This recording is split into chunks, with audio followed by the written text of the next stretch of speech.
Reliability refers to whether your data collection techniques and analytic procedures would reproduce consistent findings if they were repeated on another occasion or replicated by another researcher. The possible threats to research reliability are participant error, participant bias, researcher error, and researcher bias. There are three types of validity. The first one is construct validity, wherein it is concerned with the extent to which your research measures what it claims to measure.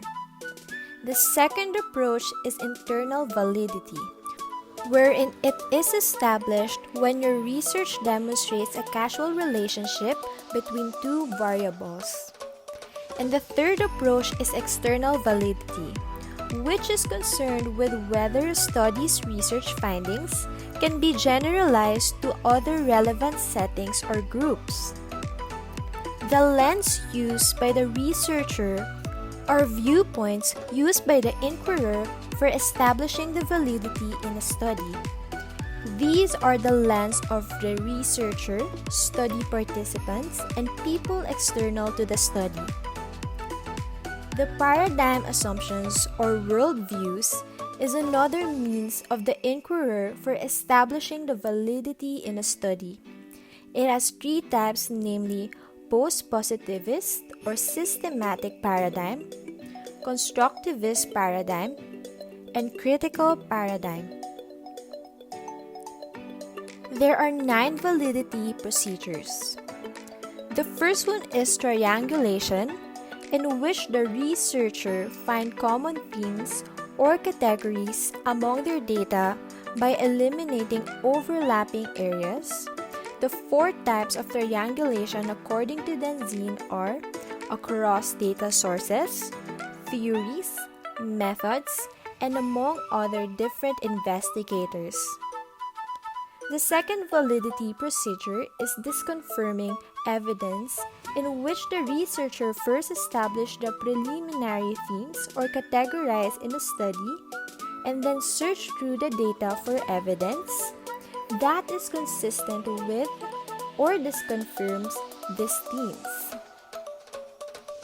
Next is researcher flexivity, wherein the researcher will self-disclose what may shape their inquiry through bracketing their assumptions, beliefs, and biases as the study proceeds.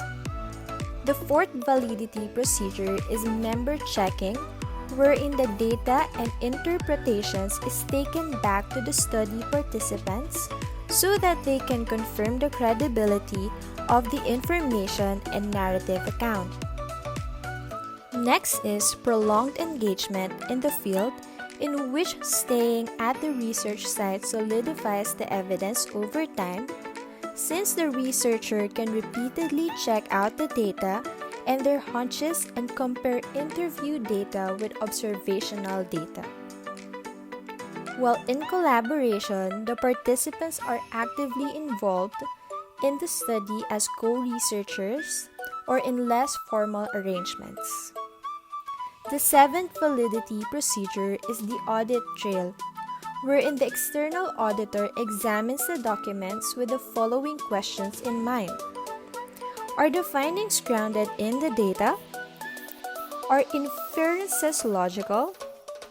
Is the category structure appropriate? Can inquiry decisions and methodological shifts be justified? What is the degree of researcher bias? What strategies were used for increasing credibility? Next is the thick, rich description wherein the validity relies to the reader's perspective on how real the events described in the study. And lastly, in peer debriefing, the validity relies to the external reviewer who is familiar to the study.